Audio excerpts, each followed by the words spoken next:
বর্তমান সরকার মিঠা পানির মাছকে উৎপাদন বৃদ্ধি করার জন্য বাংলাদেশে যতগুলি হাওর আছে, ইভেন সমুদ্রে পর্যন্ত, আমরা বিভিন্ন জায়গায় এই সরকার মাছের অভয়ারণ্য তৈরি করা হবে, অভয় আশ্রম তৈরি করা হবে।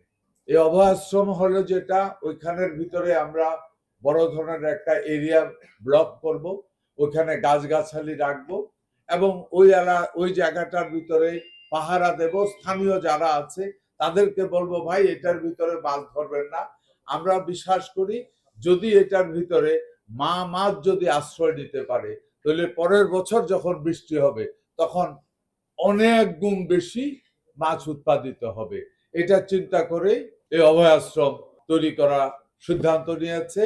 বাংলাদেশের প্রতিটি হাওরে এবং প্রতিটি খালে, ইভেন সমুদ্র পর্যন্ত এই প্রোগ্রাম চলবে। কিশোরগঞ্জ, গ্রেটার ময়মনসিংহকে যদি আমি বলি, পুরো গ্রেটার ময়মনসিংহ এবং কিশোরগঞ্জ বিশেষ করে মৎস্য উৎপাদনে অনেক বড়, রাষ্ট্রীয়ভাবে অনেক বড় ভূমিকা পালন করছে। ওই দিন যে সমস্ত উদ্যোক্তাকে গোল্ড মেডেল দেওয়া হবে, এরা সবাই মৎস্য রিলেটেড এবং বাংলাদেশের ভিতরে কিশোরগঞ্জ এবং গ্রেটার ময়মনসিংহ মৎস্যের জন্য অনেক গুরুত্বপূর্ণ ভূমিকা রাখে এই গ্রেটার ময়মনসিংহ।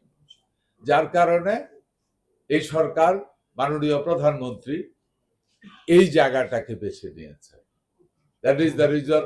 এখানে আমরা নর্মালি সরকার প্রধান কি করে, এয়ার কন্ডিশন রুমে বসে দেয়, কিন্তু এই সরকারের ভিন্নতা হইল না। যেখানে উৎপাদন, যেখানে শ্রম দিয়ে যারা গোল্ড মেডেল নিয়েছে, ঠিক ওই রকম জায়গাতে গিয়ে, মাঠ পর্যায়ে গিয়ে তাদের হাতে গোল্ড মেডেলকে আমরা তুলে দিতে, এই কারণে এখানে আসা। এই জাল যারা উৎপাদন করে, এটা শুধু এই মাছ না, এই যে ফাঁসি জাল, এটা না শুধু না, ইভেন নদীর ভিতরেও এই কাজটুকু করে। যার কারণে এটার বেশ কয়েকটা, আমরাও বিশ্বাস করি এটা যারা খেটে খাওয়া মানুষ, সেক্ষেত্রে আইলের মধ্যে বসাইছে না গরিব মানুষ, তাহলে এটা উৎপাদনটা বন্ধ হলে তো এটা বন্ধ হতো। যার কারণে আমরা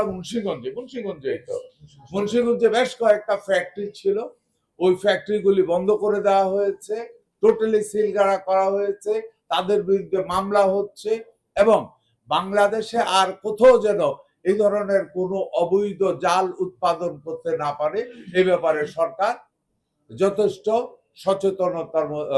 সচেতন আছে।